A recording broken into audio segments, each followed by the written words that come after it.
Hello and welcome back to Burning Empires, and, well, we were a mercenary for this guy for quite some time. And, well, we've actually been doing pretty well in regards to our money situation. We obviously have quite a lot, we have 300,000, and so I thought to myself, okay, what is a really good way for us to try to progress here? For us to, gain power and be able to experience more of what the game has to offer. And, well, speaking of offers, we have this vassalage here that we could potentially accept or decline. We're obviously going to be accepting it, and we are going to apparently crash. Alright, so let's try this again. If it does crash again, then I will probably have to leave becoming a vassal for another time, or I'll just have to branch off on my own and murder these guys. Let's see what happens. Okay, here we go.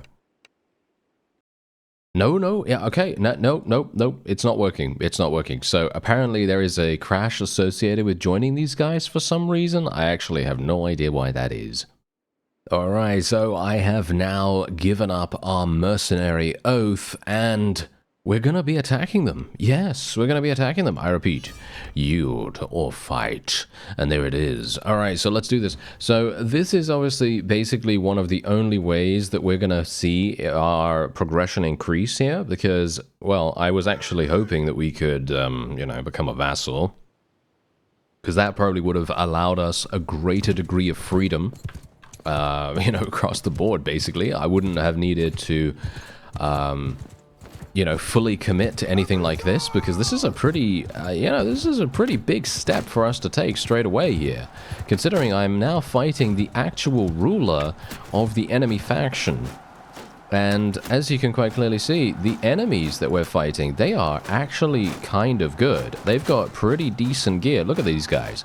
They've got helmets that literally absorb so much damage that I'm not really even doing enough damage to kill them in one hit, which is hilarious. Look at that, 48 piercing damage. That is really quite embarrassing, to be honest. I feel like I could do a lot better if we had a better bow or something like that. I mean, you can see here, these guys are literally just standing here, letting me pelt them with headshots. And funnily enough, we're not killing anyone. I'm hitting them in the neck and the head, and we're not killing anyone. It's actually insanity. What is going on with that? What is actually going on with that? I don't know. I have no clue, but yeah, it looks as though they have just entered a shield wall formation, and that has indeed increased their overall defensive nature by such a dramatic amount that we seem to be having some huge problems even penetrating that initial defense that they had. And it seems as though we are indeed going to be achieving, I mean, come on, we're obviously going to be achieving victory here. There's not really anything, that they can do about that. However, hilariously enough, look at Purbund. Look at Purbund himself. The ruler is going on an absolute killing spree. He killed 3 people of ours. And that is impressive. That is very impressive. I would have expected them to just immediately fold, but no, they put up a good fight. Alright, so what we're going to do is we're literally going to just take them prisoner. That's it. We're just going to take them prisoner. And we are going to be taking everything tier 4 and below, basically. Everything tier 4 and below. Maybe not tier 1s, but we'll take anything, about that. And we got a new helmet, and we also got a new spear. Look at this. This does 51 damage. That's actually insane if you think about it, and it's got good length to it as well, so I'm actually pretty happy with this. This is nice, and it's got, so it's got thrusting damage too. Alright, yeah, I like it, okay. Do we want anything else? Well, we obviously do want to take things, because we are going to need to, shall we say, we need to fund our own army now, because I don't have a mercenary wage any further. However, that is going to be our first port of call over there. We're going to need to go, and we're going to need to attack them in just a moment. Now, I did get to 125, so let's see what we can get here. Oh, yeah, these perks, man. These perks. Okay, so daily bow skill experience bonus to the party member with the lowest bow skill, or plus 8% damage with bows. Well, it's pretty obvious. Plus 8% damage with bows. That is just fundamentally so much better, unless you're doing some kind of themed run. And if you're doing a themed run, then, you know, if you're doing archers or focusing on archers or something like that, then that's obviously going to be far and away what you want to do. You want to try to, you know, get your companions to be as powerful as they possibly can be. Now, bear in mind that we do have some really, really good companions in the form of Vegetius, as you can see right here. He's got some amazing skills. Look at him. He's got 200 in every single skill, apart from athletics that he has 150 in. And we also have some other people here. Obviously, we have Agil. He has an insane amount in bow skill, which is hilarious because I have basically no archers, which is making me feel kind of bad. But you know what we're going to do? I'm going to actually put Vegetius over here because I think he has more skills. Yes, he does. He has far and away more skills than Agil does. So we're just going to put Agil wherever. It doesn't really matter where he goes right now because we have barely any archers as it is. So what we're going to do is we're just going to we're going to play this a little bit differently this time, because this is indeed a much larger party.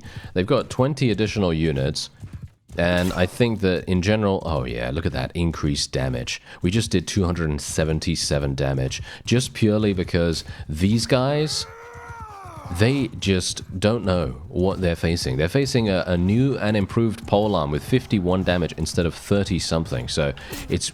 look at how strong it is. Yeah, sure, fine. You know, it would probably be this strong if we were attacking with the other polearm as well, but this is definitely making things so much simpler for us. That means that I don't have to play as efficiently with my headshots or anything like that with the polearm. I can actually just do a little bit of damage here and there, and look at that, 80 damage. 80 damage just from a glancing, basically a glancing blow. I'm not really trying super hard to get kills here, but I'm doing significant damage just because the polearm has such good base value damage. And that's exactly the point. Look at this. Look at how much damage we're doing right now. And I think we can probably do something a little bit more here as well. I'm obviously wanting to try to increase this as much as possible. Let's tell our forces to charge in here. Gonna tell my cavalry to go in. Not sure if I really appreciate my cavalry going in at this point, but we kind of have to. Otherwise, we're just going to be standing there getting pelted by the enemy's archers, and that's obviously not going to be super nice. Let's try and kill the banner carrier if we can. The banner carrier, I'm not sure if it actually improves their morale or anything like that, but obviously... historically, that was indeed their purpose, wasn't it? Wasn't it? I don't know, I think so. Anyway, the point is, it would be good if we could eliminate that guy. There we go, took him down. Okay, that's nice. And oh, no, we didn't. Oh, okay, no, I apparently took down someone else that I mistook for the banner carrier. Okay, well, that's quite funny, nevertheless.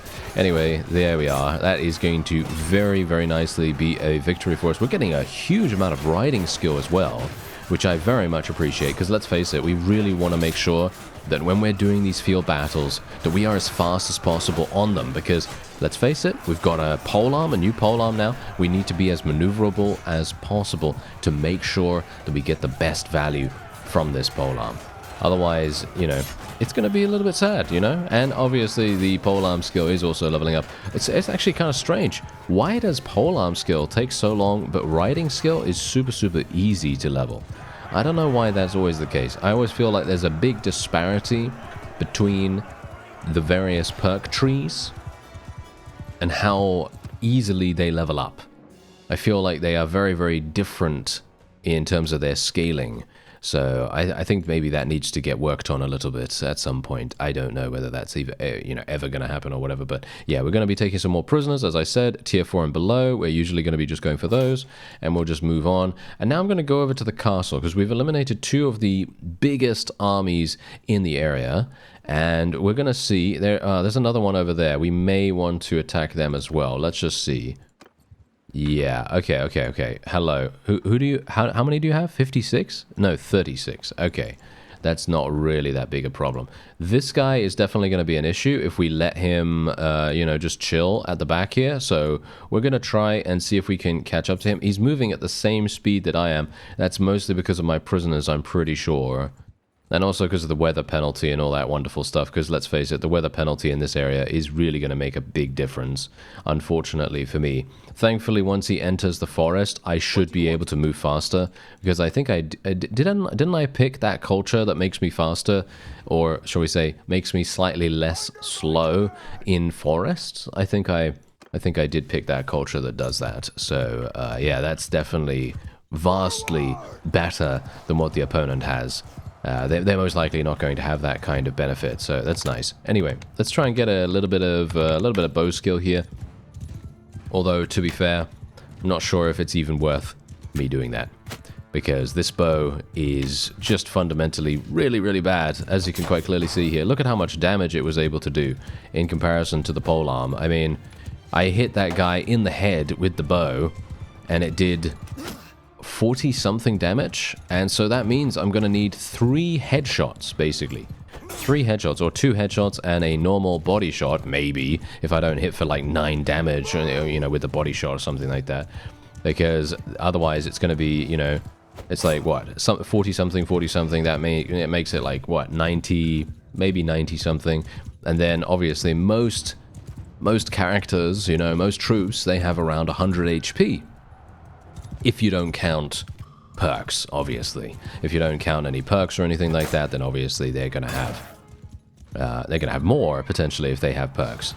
But, yeah, most of the time, they're gonna have about 100 HP, and you generally want to try to do as much damage as you can to get to that number, or you want to try to specialize your character in that, so that every single hit has the ability to one-shot an opponent.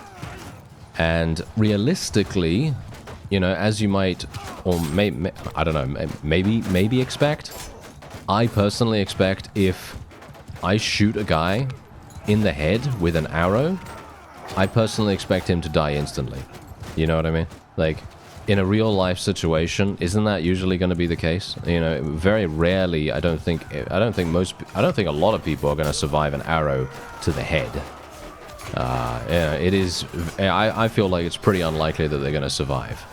But obviously this is indeed an RPG in certain senses, and so as a result, you know, it's not fully realistic, and I think that's what we got to realize, you know. Obviously I do realize that, and that's the reason why I'm mentioning it now, but I'm just saying that in general, that's the reason why when someone says to me, but it's because it's realistic, I then go, well, yeah, that's true, but it is indeed, at the end of the day, an RPG, and RPGs tend to sometimes have some mechanics that are not necessarily fully representative of what, you know, what could be considered realism, because for the sake of fun, right? Because let's face it, if you get headshot by an arrow and you have a really, really good helmet, you're probably going to live in the game, right? You're probably going to live. Obviously, I'm not talking about in real life. Let's face it. If you're being shot by arrows in real life, then I think you may want to, you know, not be in the, I don't know, not be in the 1600s or whenever they used, I don't know, whenever they used bows. I don't know. They still use bows nowadays, I know, but I'm just saying. It's, you might want to get a time machine or something like that. Anyway, let's have a look here. Wait a minute. This is actually a really nice sword. So I'm going to take that sword. Really, really good. Do we want anything else? Do I want anything else? I don't think so. I don't think my companions need anything either. I think they're looking pretty good right now. I am going to be looking at getting them much better gear when we go into the marketplace as well. So we don't really need to worry about that as it stands at this point. However, what I do need to do is I need to get rid of some other things here. I need to get rid of a lot of food, because you could see that I'm currently running around with a massive amount of food. I don't really want to take a huge amount, but we do need a little bit, because we need to make sure that we're not going to run out of food as and when we decide to besiege. And that is indeed going to be happening relatively soon here. Who's this guy? Okay, he's I gotta say, I actually really, really appreciate the companions in this mod. I think that they have done a fantastic job with itemizing them properly. You know, the skill levels that they all have are all very, very nicely done. And it makes you feel as though you're actually getting a useful companion instead of someone that is only going to become useful in, I don't know, 300 days time or something like that. And I'm just naming a random number here, because let's face it, a lot of the time, and this is going to be something that may shock, you know, may shock 9 out of 10 doctors, I don't know, but generally, most of the time, companions are really not very useful. They can be, don't get me wrong, they can be very, very useful sometimes, but most of the time, they're not going to be that useful. And the reasoning behind that is literally just because they have to level up. They have to level up. They have to become better through their use, you know, through various battles and things like that. And the thing is, with all of this, with all the companion, you know, companion trouble and the companion progression that they may have, it is all to do with the fact that most of these adventurers in the base game, I'm talking about the base game now, right? In the base game, they all have really low skills. And I think that that is the main problem with companions in Bannerlord's base game. They don't feel impactful immediately, and you feel as though you're not really gaining anything significantly strong for the time investment, because the time investment that you're going to have is going to be very, very minimal after, well, shall we say, let me rephrase. The time investment is going to be massive in comparison to the payoff at the end. Because, let's face it, let's say that you know, recruit a guy and he's got, you know, I don't know, I'm going to starve them out, by the way. That's why I'm just going to talk and let the game run in the background here. If you don't care about what I have to say, then by all means, you can just, you know, fast forward until we're in the siege or, you know, what have you. But I feel like it's important to talk about these kinds of things because it actually does make a difference to the overall discussion of what's happening in the, you know, in the Bannerlord, you know, community at large. I don't even know how many people still play the single player. But, yeah, anyway, point is, what I'm trying to say is that when the companions are found, they have like 60 to 100 skill, right, in a number of different things.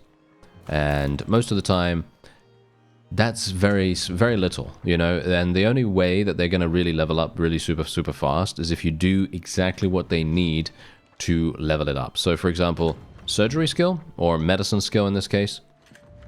Medicine, obviously, you are going to have to not auto-allocate focus points. Obviously, that's a thing that I generally tend to always do because I'm a bit lazy when it comes to that. So, obviously, that is a bit of a faux pas on my part, and I probably shouldn't do that, right? If I want full control over my companions. But I did try not doing that initially, and I had very disappointing experiences with the companions. That's why I started auto-allocating to begin with, because I just thought, you know what, there's just too much to do and it's just too annoying.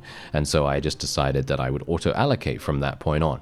Because when you have these guys that have 100 in engineering or 100 in medicine or something like that, and you start leveling them up, it takes them a huge amount of time to get any significant amount of skill points. Obviously, you know, let's face it, it doesn't take them, you know, it doesn't take them that long. It just takes them as much time as you would potentially take in the same exact situation for your own character. However, when it comes to that, I think to myself, is it worth me doing that? Is it worth me specifically trying to level up this guy's medicine skill? Because there is always the possibility, obviously you can turn the setting off, but there is always a possibility of him dying. And I've had that happen quite a few times in the past, where I have, you know, I've had a companion with me for the majority of my playthrough, and then as we're getting closer and closer to, you know, being able to conquer, you know, a small portion of the map, we go into this random battle with some vassal or something like that, and he ends up dying. You know, he ends up dying. And then I think to myself, that guy's been with us since day 2. And it's now, you know, day 600 or something like that. And he's dead now, and now he's gone. And that's the kind of thing that I'm talking about when it comes to time investment. Obviously, we're done now with the starvation, so I'm going to be going in just a moment. We're going to get rid of all the trebuchets. There we are. Do we have the ability to get a better bow? Do I have a better bow available here? Because as you can see, this is a balanced step recurve bow. I would really like to get the noble bow if at all possible. I think that would be absolutely fantastic, but it doesn't look as though we're going to be able to do that. What do they actually have here? They just have militia. This should be an easy victory for us, but I have never ever thought to myself that you know, something like this is going to be easy when we're outnumbered 2-1. I don't know what kinds of I don't know what kinds of, shall we say, strengths our forces have. I always feel as though we are outnumbered or outgunned in multiple ways, just because, you know, it's quite staggering. Anyway, let's see if we can... Oh! This is a... Oh, never mind. Oh, this is hilarious. We've started right by the side. Okay, we've started literally right by the side of the walls, and this is hilarious. Okay, this is very, very interesting. Okay, I guess I'll just go for headshots.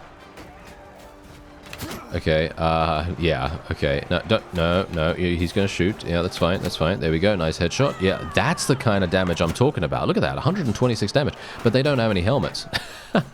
They don't have any helmets, so obviously they're not really going to be doing that much damage. Now, I do have my nice new legendary sword, so I wouldn't mind using that. So let me see if I can actually get to the front here. I'm leveling up my medicine skill right now because we are indeed taking quite a few casualties, unfortunately, because the enemy is indeed putting up a massive fight right here. Now let's see if I can get inside.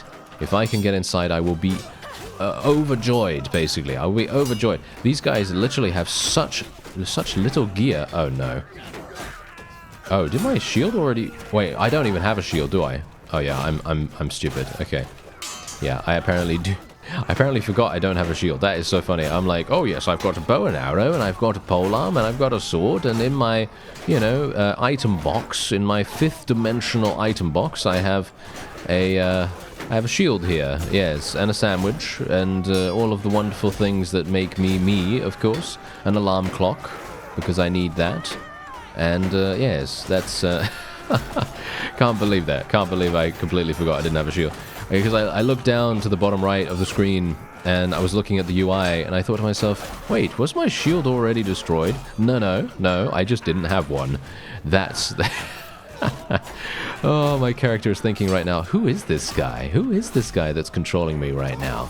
Bruce is just absolutely gobsmacked. He's thinking, wow, this guy is all over the place. He must have some big issues. And I would agree with you. I would agree with you, Bruce. Yes, you're a very astute individual, sir. But we're actually doing pretty well, surprisingly enough. I mean, I guess I shouldn't be super surprised about this, because let's face it, this is indeed a relatively simple siege, because I did starve them out. These guys are just militia, and we still ended up losing 30 troops. Look at that. We lost a lot of people just because of the bottleneck. It's actually hilarious how many troops you end up losing, even in a situation like this.